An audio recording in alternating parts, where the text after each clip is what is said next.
নমস্কার বন্ধুরা, দীপশিখা রন্ধনশালার সমস্ত বন্ধুদেরকে স্বাগত জানাই।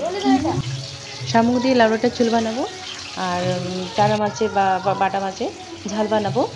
এর জন্য মাছটাকে লবণ হলুদ মাখিয়ে প্রথমে ভেজে নিচ্ছি, লাল লাল করে ভাজা হয়ে গেছে। সর্ষে পোস্ত পেস্ট করে নিলাম আর টমেটো, কাঁচা লঙ্কা, পেঁয়াজ, লবণ হলুদ দিয়ে আগে কষে নিলাম।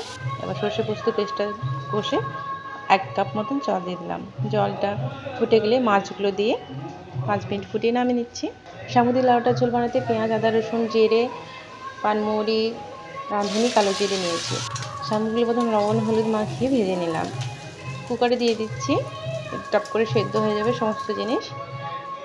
কাঁচকলাগুলোকে লবণ হলুদ মাখিয়ে ভেজে নিলাম, ভেজে দিয়ে দিলাম এবং 5 ফোড়নগুলো দিয়ে দিলাম, পেঁয়াজ দিয়ে দিলাম, তেজপাতা, আবার জিরে, আদা, পেঁয়াজ রসুনের যে পেস্ট আছে সেটা দিয়ে সবজিগুলো সমস্ত দিয়ে কষে নিচ্ছি। পরিমাণ মতন লবণ হলুদ দিয়ে দিলাম, ভালো করে কষে নিতে হবে বেগুনটাকে। সমস্ত সবজি কষানো হয়ে গেলে কুকারে দিয়ে দিচ্ছি আর 1 কাপ জল দিয়েছি। কুকারে একটা সিটি ফেলে সিটিটাকে খুলে নেব। দেখুন সেদ্ধ হয়ে গেছে খুব সুন্দর।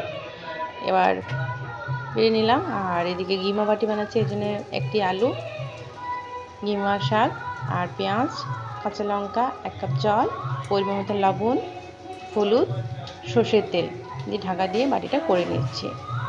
কিমা বাটিটা কিন্তু কিমা শাক খেলে রক্ত পরিষ্কার হয়। আর বুকো থেকে ভাজা পেঁয়াজ দিয়ে দিলাম। আপনারা ভালো থাকুন, টাটা বন্ধুরা।